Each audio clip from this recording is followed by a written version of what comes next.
Assalamualaikum warahmatullahi wabarakatuh. Alhamdulillahilladzi khalaqal mauta wal hayata liyabluwakum ayyukum ahsanu amala. Wassalatu wassalamu ala asyrafil anbiya'i wal mursalin wa ala alihi wa ashabihi wa man tabi'ahu bi ihsanin ila yaumiddin wa ba'd. Bapak Ibu sekalian, kita bersyukur pada Allah Subhanahu wa taala di mana kita sampai pada hari ini masih diberikan kesehatan dan kebaikan, sehingga pada pagi hari ini kita masih dapat menjalankan sholat subuh berjamaah di musola kita ini. Pada pagi hari ini kita akan memulai ayat 1 dan 2 dari surat Al-Mulk. Surat ini disebut sebagai surat Al-Mulk, disebut juga surat Tabarok gitu ya, surat Tabarok. Juga disebut surat Al-Munjiyah, Al-Mani'ah. Kalau Al-Mulk itu kemudian juga ada Tabarok, surat Tabarok ya, karena diambil dari ayat yang pertama di dalam surat ini. Dalam beberapa riwayat Rasulullah SAW menerangkan tentang keutamaan surat ini. Di antaranya adalah apa yang diriwayatkan oleh Abu Hurairah. Baginda Rasulullah menyatakan, inna suratan fil Qur'ani 30 ayah syafaati rajulin hatta ghafara lahu wa hiya tabarakalladzi biyadil mulk. Hadis diriwayatkan oleh Imam Abu Dawud dan Tirmidzi. Di sini Rasulullah menyatakan ada satu surat di dalam Al-Qur'an yang terdiri dari 30 ayat di mana ia dapat memberikan syafaat kepada yang membacanya, dan juga syafaat itu yang dengannya juga Allah kemudian memberi ampunan terhadap dosa-dosanya. Wa fi riwayatin, dalam sebuah riwayat lain, man qara'a tabarakalladzi biyadil mulk kulla lailatin mana Allahu azza wa jal biha min adzabil qabr. Dalam riwayat lain Rasulullah SAW menyatakan, siapa membaca surat Tabarok ini setiap malam, mana'ahullahu azza wa jal biha, Allah akan menjaganya dari azab kubur. Wa kunna fi ahadi Rasulillah sallallahu alaihi wasallam nusammiya al-mani'ah. Pada zaman Rasul ini, kata sahabat, kita menyebut surat ini sebagai surat al-mani'ah karena dapat menjaga azab kubur tersebut. Surat ini adalah surat yang masuk dalam kategori surat Makkiyah. Keseluruhan daripada ayat-ayat ini menurut para ulama diwahyukan Allah Subhanahu wa taala kepada Nabi kita Muhammad saat baginda Rasulullah SAW masih berada di Mekah.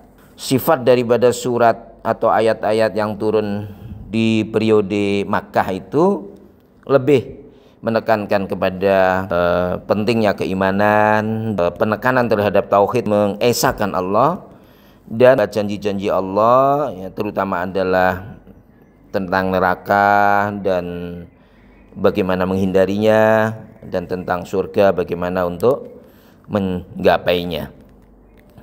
Bapak Ibu sekalian, kita mulai baca dan memahami ayat yang pertama.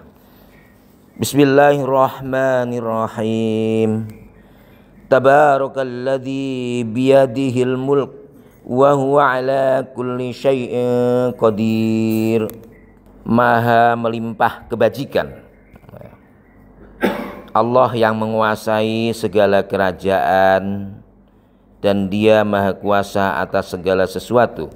Kata tabarok, ada sebagian ahli tafsir mengartikan kata-kata tabarok adalah juga maha suci Allah. Tabarakallah ya, tabarok alladzi, yaitu Tuhan Allah maha suci.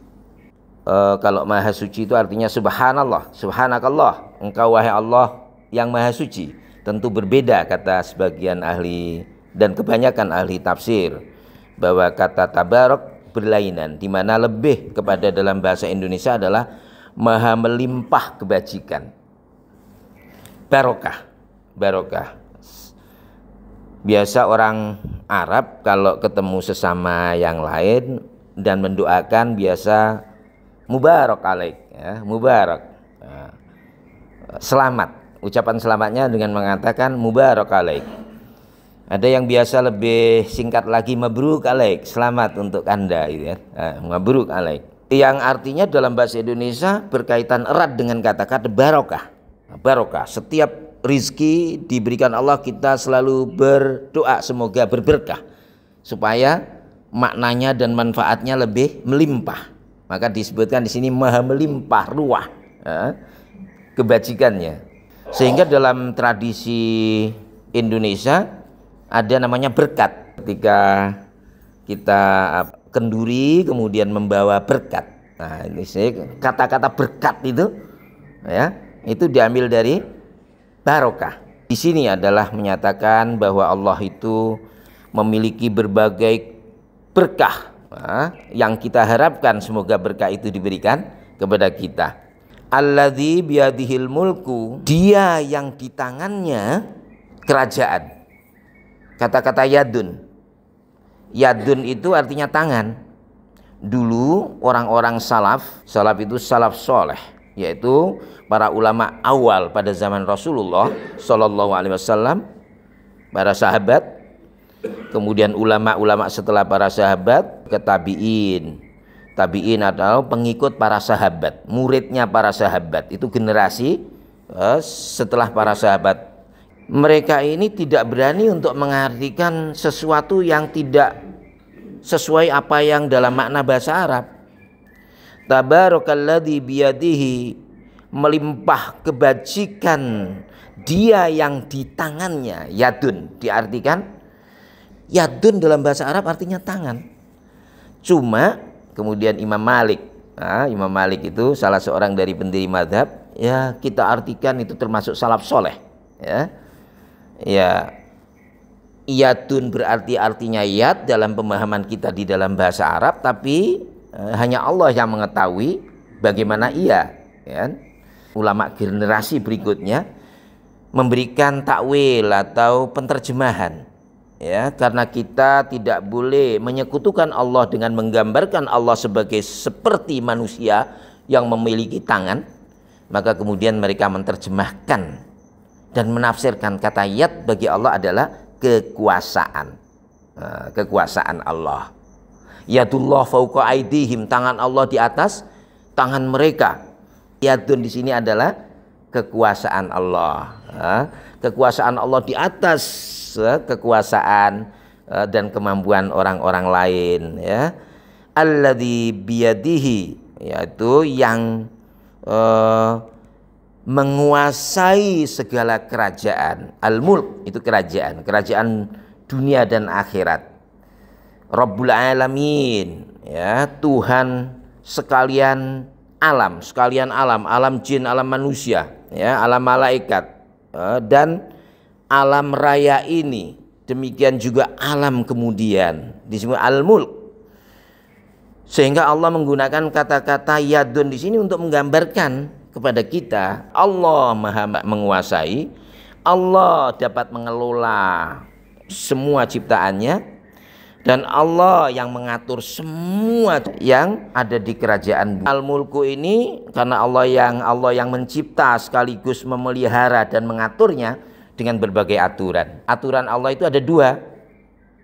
Pertama adalah sunnatullah, ya, sunnah Allah, hukum sunnah Allah yang ada pada al-kaun, pada alam raya ini, pada al-mulk, pada kerajaan ini, ya, di mana Allah yang mengatur. Kalau tidak ada hukum dan keteraturan, kalau keteraturan ini dirusak, ya, maka akan terjadi bencana. Demikian juga yang kedua, peraturan Allah berupa apa? Berupa agama. Dalam kehidupan sosial masyarakat, Allah memberikan agama untuk mengatur manusia dan mengatur kita semuanya bagaimana layaknya hidup, dan bagaimana kita memaknai hidup ini, dan bagaimana cara-cara mencapainya. Nah, aturan-aturan itu ada di dalam hukum-hukum Allah Subhanahu wa taala melalui Al-Qur'an dan sunnah kepada Nabi kita Muhammad Rasulullah yang menjadi pegangan kita, dan itu adalah peraturan yang kalau manusia tidak tunduk dan tidak mengikutinya maka hidupnya akan sengsara, ya. Wa huwa ala kulli syai'in qadir, dia maha kuasa atas segala sesuatu. Ini jadi dalam susunan Al-Quran itu demikian sinkron antara kata pertama dengan kata terakhir, pembukaan daripada ayat dan penutupan daripada ayat.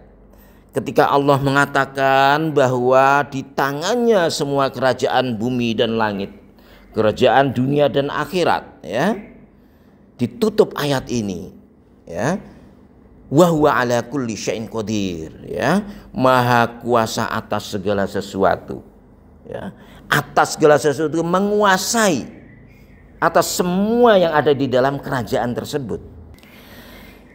Alladzi khalaqal mauta wal hayata liyabluwakum ayyukum ahsanu amala wa huwal azizul ghafur, yang menciptakan mati dan hidup untuk menguji kamu siapa di antara kamu yang lebih baik amalnya, dan dia maha perkasa, maha pengampun. Dia Allah yang mencipta, yang menguasai dan memelihara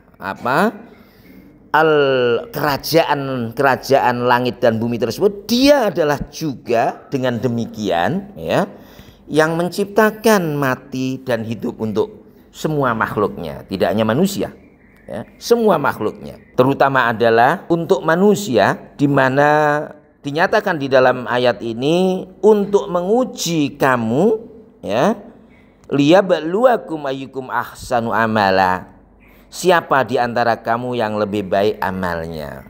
Jadi pemahaman hidup kita, ya, yang kemudian akan datang kematian, tujuannya apa? Semuanya adalah ujian.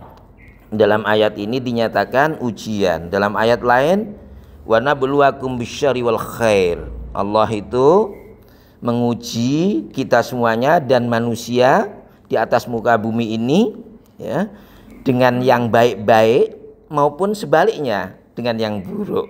Ujian biasanya kita mengeluh adalah ketika kita mendapatkan kesulitan. Kesulitan itu ujian.